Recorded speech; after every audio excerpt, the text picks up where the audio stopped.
कार्यक्रम के पुण्य अर्चक हैं बसंत, अनिला राकेश, अलका वरुण, सृष्टि सिद्धार्थ, ऋतिका श्रेयांश, पूजा सलोनी, सिद्धार्थ जी, सावी, अंश विधान, अन्य मोहांश एवं समस्त झांझरी परिवार, इंद्र विहार, कोटा, राजस्थान। वहाँ चैलेंज, राजा के दरबार में पहुंचा था, चैलेंज करता था, कौन है, किसकी हिम्मत है, किसकी मजाल है, किसमें ताकत है, किसने माँ का दूध पिया, आओ मेरे सामने और करो कुश्ती मेरे से, लड़ो कबड्डी मेरे से। और वो क्या करता था, सबको हराता था। जिस पहलवान को हराता था उसे लंगोट निकाल के, पुराना जमाना था, अपनी बैलगाड़ी में भर लेता था। वो लिख देता था अमुक देश के अमुक देश, देश का नाम, लंगोट ज्यादा बड़ी तो होती नहीं है, उसमें नाम लिखता था। वो जहां जाता था, मेरी बैलगाड़ी में देख लो, ये बैलगाड़ी में देख लो, अमुक अमुक देश को मैं हरा हरा के वहां के पहलवानों को धूल चटा चटा के आया हूं मैं। अब एक देश में जाता है, हिंदुस्तान की धरती पर आता है, राजस्थान में आता है, क्या सम्राट को चुनौती देता है। सम्राट क्या करता है, बाप रे, ये देश की इज्जत का, देश की नाक का सवाल है, इस धरती की इज्जत का सवाल है। वो कहता है पहलवान साहब आज आप आराम करिए, कल आपसे बात करेंगे। गुरुदेव के दरबार, गुरुदेव बड़ी समस्या वाला संकट देश पर आ चुका है। बोले क्या? बोले पड़ोसी देश का पहलवान यहाँ पे आया है, कईयों को उसने हरा दिया है, आज जो हमारी नाक को नीचा करने के लिए यहाँ पर भी आ पहुंचा। गुरुदेव ने कहा अरे मुझे मेरी माला फिरने दो, मुझे मेरा स्वाध्याय, मुझे मेरा ध्यान करने दो, तुम अपना रास्ता नापो, जाओ यहां से। मैं आत्मा के साधना के लिए सन्यासी बना हूं, मैंने गृहस्थी का बाना छोड़ा है, वैराग्य का बाना मैंने धारण किया, छोड़ो, मुझे झंझट पड़ता नहीं। साधु ध्यान में बैठ गए, गुरुदेव ध्यान में बैठ गए। उसका चेला आता है, क्या बात है? बोले ऐसी सी बात है गुरुदेव, कहो कि आंखें खोले, आशीर्वाद दे मुझे, बहुत जरूरत है, सख्त जरूरत है आशीर्वाद की। चेला बोलता है अरे गुरुदेव की छोड़ो ना, मैं निपटा दूंगा, कल पहलवान को मेरे पास लेके आ जाना। बोले आप तो दुबले पतले सुगड़े साकड़े, कितने उपवास किए, कितने त्याग किए, आप क्या लड़ोगे, लेके तो आना आप जरा उस पहलवान को। तो राजा को लगा भाई गुरुदेव का खास चेला है, शायद कोई सिद्धियां, कोई शक्ति, कोई ताकत, कोई इल्म होगा इसके पास में, कोई टेक्निक, कुछ गुर, कोई विद्या, कोई रहस्य होगा इसके पास में। तो अगले दिन पहलवान को लेके आ गए। तो शिष्य बोलता है मेरे गुरुदेव बहुत मजबूत है, बहुत शक्तिशाली है, 1000 हाथियों को एक साथ उठा करके फेंक सकते, इतनी ताकत उनके भीतर है, पर वो ध्यान में बैठे हैं, वो आधे घंटे बाद ध्यान से उठेंगे, तब तक तुम एक काम करो। बोले क्या? तो एक काम करो कि मेरे हाथ में ये जो ये गोल गोल है ना, इसको दबा के बताओ। वो साबुन जैसा पदार्थ था, वो एक बॉल थी, क्या बोलूं कौन सी जड़ी बूटी उसने छोटी सी गेंद बनाई थी, बिल्कुल चिकनी, साबुन से भी ज्यादा चिकनी, उसमें पानी उसने और मिला दिया। और जैसे पहलवान जाता उस बॉल को पकड़ता, दबाता, जैसे दबाता तो क्या होता, वो बॉल हाथ से स्लिप होती, फिसल जाती और छूट के गिर जाती। फिर पहलवान उस छोटी सी बाल को, गेंद को उठाता, फिर उसको हाथ से दबाने के लिए, जैसे ही उसको दबाने की कोशिश करता, जैसी शुरुआत करता, तुरंत बहुत चिकनी थी, हाथ से फिसलती और फिर नीचे गिरती, फिर पहलवान उठाता, फिर गिर जाती। लास्ट पहलवान बोलता है, बोले मैं नहीं कर पा रहा हूं। मैं बोले नहीं, और वो मेहनत करो, और दिमाग लगाओ, और वो खूब दिमाग लगाता है, घंटे भर तक बेचारा पचता रहता है। वो इतनी चिकनी रहती है कि बार बार फर्श पर वो गिर जाती, वो उसको चपटा कर ही नहीं पाता है। तो फिर पहलवान बोलता है अगर तुमने माँ का दूध पिया है तो तुम इसको चपटी करके दिखाओ। आसान सी बात है। उस बॉल को उठाता है, दोनों हाथ से उठाता है, और कहाँ धूल में, मिट्टी में उसको डाल देता, फिर मिट्टी इसके ऊपर लगा देता, सूखी मिट्टी इसके ऊपर लगा देता, और मिट्टी लगाता, और मिट्टी लगाता, और मिट्टी लगाता है।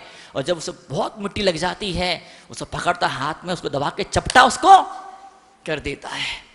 ये बात मैं आपके सामने कहना चाहूंगा, किसको बड़ा गुरूर हो, किसको बड़ा अहंकार हो, कोई अहंकार के माले फूला नहीं समा रहा हो, लगे कि मेरा तो कोई बाप हुआ ही नहीं, कोई मेरे सिर पे है ही नहीं, सबके बाप का बाप हूं, कोई मुझे हरा ही नहीं सकता है, पैसे में कोई हरा नहीं सकता है, पावर में कोई मुझे हरा नहीं सकता है, प्रसिद्धि के मामले में कोई मुझसे आगे है ही नहीं, मैं तो सबका बाप हूं, सबके सिर पे बैठा हूं मैं, कोई मुझे टक्कर देने वाला माई का लाल पैदा नहीं हुआ।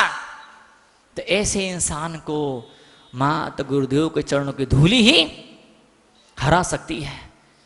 उसके अहंकार गुरूर को तोड़ के उसको नीचे धरती पर उसको लेकर के आ सकती है। गुरुदेव तो छोड़ो, के चरणों की धूल, सिर्फ धूल अच्छे शहंशाहों के, बादशाहों के गुरूर को, घमंड को चूर करके उन्हें नेस्त नाबूद कृत्य करती है।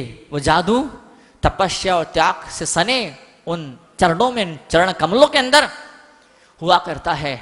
आज की सुंदर सी सभा है, एक प्रोग्राम और फंक्शन भी और होना बाकी है। आज हम समय पर बैठे हुए हैं, बहुत सारी बातें मुझे करनी नहीं आज के इस मौके पर, और मैं समझ रहा हूँ कि एक मौका भी इस तरह का नहीं है। आज भक्तामृत के महामंडल विधान का एक पवित्र अवसर है। निर्मल जी गंगवाल और पूरा गंगवाल परिवार व धर्मात्मा परिवार प्रेमचंद जी सेठी मेड़ता से पधारे आए हैं, और बहुत ही श्रद्धा भक्ति से पड़ा प्रेमचंद जी सेठी का ये प्यारा सा परिवार। और जब मेड़ता में गए तो क्या जोर से मेड़ता सिटी में, मेड़ता रोड में अपने क्या आगमनी, क्या स्वागत और क्या अपने व्यवस्था और आयोजन में अपना तन मन समर्पित किया, नौछावर किया।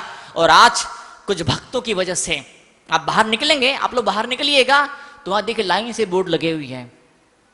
वो मंगल कलश लिए, खटोड़ जी ने मंगल कलश लिया है ना, वो गोधा जी ने मंगल कलश लिया है, फिर बाकलीवाल जी ने बड़ा मंगल कलश लिया है, और खूब सारे कलश वहां पर वो होर्डिंग लगे हुए हैं, फ्लैक्स लगे हुए हैं।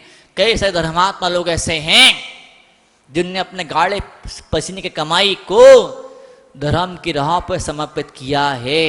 इसलिए आज हम इस आयोजन का लाभ लें, इसलिए आज हम लोग यहाँ पर बैठे हुए हैं, इसलिए आज ये अमृत की बरसातें बदली आप पे बरस रही, आपके तन मन को, आपके जीवन को भिगो देने के लिए, भीतर तक भिगो देने के लिए यहाँ पे माँ जनवाणी के अमृत की बरसात यहाँ पर हम सबके बीच में हो रही है। निश्चित रूप से वो सौभाग्यशाली वो सारे लोग कि जिन्होंने चतुर्मास के छोटे बड़े मंगल कलशों के अंदर अपना योगदान दिया। विजय जी, विजय भाई बैठे हुए हैं, मुझे अजय भाई बैठे हुए हैं, कई सारे आप, हाँ आप बैठे हुए, नारेली वाले अध्यक्ष महोदय, क्या मनीष जी बैठे हुए हैं, आप प्रदीप जी बैठे हुए हैं, कई सारे ऐसे लोग हैं, वो बिना बाल वाले बैठे हुए हैं, वो सज्जन बैठे हैं, वो मतलब कई सारे ऐसे ऐसे लोग हैं कि जिनके मुझे नाम भी नहीं मालूम। ऐसे ऐसे लोग यहाँ पर बैठे हुए हैं। वजह सिर्फ एक है, वजह सिर्फ एक है, दिल के किसी कोने में एक चिराग जला, श्रद्धा का, भक्ति का, सेवा का, समर्पण का। उस चिराग की वजह से, उस भीतर के उजाले ने प्रेरित किया, कदमों को गति दी। कई लोग तो ऐसे भी होते हैं, घर के पड़ोस से मंदिर होता है, जिंदगी निकल जाती है, हजारों किलोमीटर का सफर इंसान तय कर लेता, ट्रेन से, प्लेन से, गाड़ियों से, बाइक से, हजारों किलोमीटर का सफर तय कर लेता है, लेकिन आधे किलोमीटर पर जो मंदिर होता है वो सीढ़ियां वो चढ़ नहीं पाता है। कई से लोग ऐसे भी होते हैं, हिमालय की ऊंचाई तक पहुंच जाते हैं, बिजनेस में, समाज सेवा में, राजनीति में इतनी ऊंचाई पर पहुंच जाते हैं, लेकिन 4 सीढ़ी चढ़ के मंदिर का शिखर है। कई ऐसे अभागे लोग होते हैं जो पूरा जीवन निकल जाता है, शिखर की 3 परिक्रमा भी लगाने का पुण्य उनकी झोली में, उनकी किस्मत में उनको नहीं मिल पाता है। आज हमें वो सौभाग्य मिला है कि तपस्या का जो शिखर है, जो ज्ञान का, जो त्याग का, जो वैराग्य का शिखर है, ऐसे संतों के चरणों में, ऐसे मनराजों के चरणों में, तपस्या के चरणों में हमें प्रणाम करने का, उन्हें अर्घ्य चढ़ाने का हमें सौभाग्य हर रोज प्राप्त हुआ करता है। जो क्षण हमें मिला है अपने जीवन में, तो फिर से उपयोग कर ले, यूटिलाइज इट। क्या मालूम फिर अपॉर्चुनिटी मिलेगी नहीं मिलेगी, क्या मालूम। दुकान में ऐसा होता नहीं होता है, बड़ा भारी ग्राहक आया तो दुकानदार पूरे प्राण लगा देता है, ग्राहक वापस लौट के खाली हाथ नहीं जाना चाहिए। इतना मोटा ग्राहक, इतना बड़ा ग्राहक दोबारा आने वाला नहीं है। तो ऐसे ही मनुष्य जीवन मिला है, दोबारा यह मौका है, क्षण जीवन में प्रकट होने वाला नहीं है। मिट्टी ने तपस्या करी, मिट्टी ने तपस्या करी, मटका बन गई, मिट्टी ने तपस्या करी और पानी को अपने भीतर कैद कर लिया। अजमेर वालों ने तपस्या करी, मनराजों को चतुर्मास के बंधन में कैद कर लिया, चतुर्मास के बंधन में आप लोगों ने बांध लिया। अगर ये तपस्या आपकी न होती, इतनी सेवा अगर आप लोग की न होती, इतना समर्पण अगर आपका न, अगर इतनी श्रद्धा आपकी न होती, तो क्या मालूम चतुर्मास की बदली कहीं और बरस रही होती, अमृत की बरसात किसी और को भिगो रही होती, पावन कर रही होती। पर आपका नसीब था, आपका सौभाग्य था। और आपको तो मालूम ही है, यहाँ आसपास बहुत थोड़े घर हैं, इन नसियों के आसपास में कुछ सौभाग्यशाली हैं जो रोज अभिषेक करने आते हैं। तकरीबन सारे घर तकरीबन उजड़ चुके हैं, और कुछ घर जो आसपास यहाँ पर है, उसमें से कई सारे घर ऐसे हैं जो आसपास तो हैं, पर आसपास रहने वालों में कई सारे परिवार ऐसे हैं, कैसे हैं शमशान घाट के मुर्दे। मंदिर में क्या हो रहा है, धर्म में क्या हो रहा है, चौमासे में क्या हो रहा है, उन्हें कहीं कुछ किसी चीज से कोई लेना देना नहीं है, लेकिन आपको लेना देना है। जैसा मौका मिले, जैसा टाइम मिले, किस्मत जैसी खुल जाए, किस्मत को किस ढंग से खोलना है आप पे डिपेंड करता है, आप पर निर्भर करता है कि किस तरह से इन चतुर्मास की इस गंगा में भीगना, डुबकियां लगाना है। कभी सुबह के टाइम शुद्धि के लिए आप आइए, मैं पुकार रहा हूं, मैं बुला रहा हूं, मैं आह्वान कर रहा हूं, मैं निमंत्रण दे रहा हूं मैं आपको। कभी ऐसा करिए कि उस समय नहीं आ पाओ तो उसके टाइम पे आ जाइए, प्रवचन का लाभ ले लीजिए। उस टाइम पे नहीं आ पाओ तो आहार देने का लाभ लीजिए। उस टाइम पे भी नहीं आ पाओ तो दोपहर में क्लास का, सर्वार्थ सिद्धि की क्लास का आप लाभ लीजिए। उस मौके पे भी नहीं आ पाओ तो शाम को भक्तामर जी की आरती होती है, उसका लाभ ले लीजिए। उस मौके पे अगर नहीं आ पाओ तो रात को वयोवृत्ति का लाभ ले लीजिए। एक हर रोज नहीं आ पाओ तो हफ्ते में एक दिन आ जाइए, 15 दिन में एक दिन आ जाइए, महीने में एक बार आ जाइए। टीवी चैनल पर शूटिंग रिकॉर्डिंग हो रही है। सबसे कहना चाहूंगा मैं कि महीने में एक बार नहीं आ पाओ, 2 महीने में एक बार नहीं आ पाओ तो 4 महीने में एक बार आ जाना। इतना भी नहीं कर पाओ तो चुल्लू भर पानी में। सौभाग्य हमारे जीवन का, इस महान विरासत को ऋषियों ने तपस्वी त्यागियों ने अपने जीवन की आहुति दे करके, एक क्षण क्षण की आहुति दे करके इस धर्म को सींचा, धर्म की बगिया को, धर्म की क्यारियों को सींचा।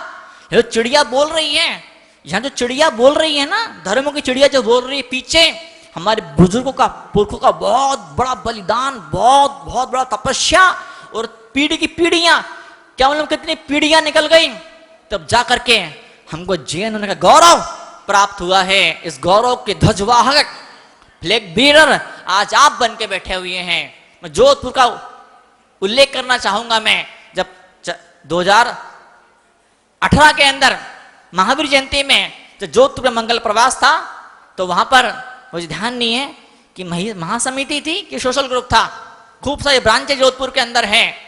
तो वहीं चूंकि भयंकर आग, धरती आग उगल रही थी, 48 टेम्परेचर 49 टेम्परेचर उस समय हुआ करता था, हड़प का पैर रखना मुश्किल होता था। तो वहीं धर्मशाला में चौके लगते थे, तो हर रोज उस मंडल के, उस ग्रुप के टर्न आता था, 3-3 दिन का, 4-4 दिन का टर्न आता था। वो कितने सारे लोग हर रोज बराबर आया करते थे। तो सोशल ग्रुप बड़ा प्यारा, बड़ा सुंदर काम कर रहा है। आपको साधुवाद, आपका आशीर्वाद मैं देना चाहूंगा, लेकिन ये भी कहना चाहूंगा कि लाइव जिंदगी आखिरी सांस तक सोशल बन के न रहें, स्पिरिचुअली बने। हैं आप स्पिरिचुअल, पर इट शुड बी डेमोन्स्ट्रेशन, प्रकट होना चाहिए। मैं बच्चों से पूछता हूं, मैं युवाओं से पूछता हूं कि क्या आपके मन में अपने माँ बाप के लिए प्यार है? बताइए। बीवी बच्चों के लिए मन के अंदर प्यार है? सबका एक ही जवाब, बोले हाँ प्यार है। प्यार तो है, बट इस कंसेप्शन, प्यार तो है आपके दिल में अपने माँ बाप के लिए, पत्नी के लिए, बच्चों के लिए, अपने परिवार के, समाज के लिए। वो प्यार अलमारी में पड़ा हुआ है, अलमारी में ताला लगा, अभी क्या दिख रहा है, अभी क्या एक्सप्रेस हो रहा, अभी क्या प्रकट हो रहा है? बातचीत नहीं हो रही, कुछ कर नहीं पा रहे हैं। जब मन पत्नी बच्चों के लिए प्यार का गिफ्टे ला के देते हैं, उनके खाने का, भोजन का व्यवस्था करते हैं, उनके पहनने ओढ़ने का व्यवस्था करते हैं, उनके रहने के लिए छत आप बना दिया करते हैं, तो ठीक उसी तरह से जब दिल में परमात्मा के लिए प्यार उमड़ता है, जब दिल में गुरु चरणों से जब प्रेम पैदा होता, जब दिल में माँ जन्माने के लिए भक्ति के सागर जब हिलोरे मारता है, फिर हाथ में अभिषेक का कलश आ जाता है, फिर हाथ में पूजा की थाली आती है, फिर हाथ में आहार दान के लिए कलश, दूध की पानी की झारी आपके हाथ में आ जाती है। और जब वो श्रद्धा का, भक्ति का सागर जब और जोर से जब हिलोरे मारना शुरू करता है, तो अंततः घटवा क्या होता है, हाथ में पीछे जाती है, और फिर एक दिन मोक्ष भी आपके हाथ में, आपकी मुट्ठी के अंदर आ जाया करता है। शुरुआत गृहस्थ जीवन से, शुरुआत श्रावक जीवन से हुआ करती है। आप सबसे श्रावक बनकर के यहाँ पर आकर आए हैं, बैठे हैं। मुझे खुशी, मुझे गौरव है, मुझे आनंद है कि आप सब यहाँ पर आकर के बैठे हैं, उपस्थित हैं, मौजूद हैं। बात खत्म करते हुए छोटी सी बात बोल के अपनी बात को मैं खत्म करना चाहूंगा। मच्छर, कौन? मच्छर काटे तो क्या होता है? क्या होता है? मच्छर काटे क्या होता है ना, मादा एनोफिलीज बोलते ना, बच्चों को विज्ञान की किताबों में पढ़ाते हैं। क्या होता है? मलेरिया हो जाता है। आप तो इतना खतरनाक मलेरिया इतना है कि लोग जरा सा छींक आए बुखार है कि डर जाते बेचारे, कहीं ये तो ना हो जाए, कहीं वो तो ना हो जाए, कहीं कोरोना तो नहीं हो, कहीं मंकी पॉक्स की पाक्स एक तो 2 फुंसी निकल जाए, ठीक है, मंकी पॉक्स तो नहीं हो जाए कहीं, बेचारे घबरा जाए, डर जाते बेचारे। वो छोटा सा मच्छर, वो इतना सा मच्छर, वो सड़ा गला मच्छर, वो सड़ा गला मच्छर 6 फुट के क्विंटल भर के पहलवान को उठा के पटक देता, धराशायी कर देता है। वो जरा सा मच्छर, उस मच्छर का मुंह खुलता है, उस मच्छर का मुंह खुलता है और बुखार आ जाता है, मुनियों का मुंह खुलता है और जीवन में निखार आ जाता है, जीवन में निखार आ जाया करता है, तो जीवन में निखार पैदा हो। आदिनाथ भगवान विराज हैं मंदिर जी में, इसी भावना के साथ में नमन करता हूं, प्रणाम करता हूं, प्रार्थना करता हूं, परमात्मा जिन लोग के दिल में इतनी श्रद्धा है, जिन लोग के दिल में इतनी भक्ति है, जिन लोग मतलब कौन, आप लोग, जिन लोग के दिल में इतनी श्रद्धा इतनी भक्ति, परमात्मा उनकी झोलियां भर देना, उन्हें कभी हाथ यूं करने के। महावीर भगवान की बैठे हैं और ऐसा ही कई सारे लोग ऐसे भी हैं जो डेली आते थे, लेकिन बरसात ने आज उनके कदमों को रोक लिया, बरसात ने आगे नहीं बढ़ने दिया, घर में कैद होकर रह गए। ना चाहूंगा मैं, आज आपने हिम्मत दिखाई, आपने बहादुरी करी, आपने शूरता वीरता वाला काम किया, आपने शूरता का वीरता का काम किया, आपने, आपके जीवन में दिन जरूर प्रकट हो यही भावना।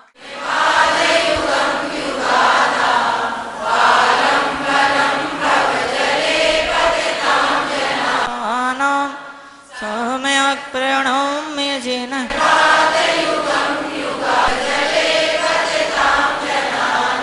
भक्तामर प्रणत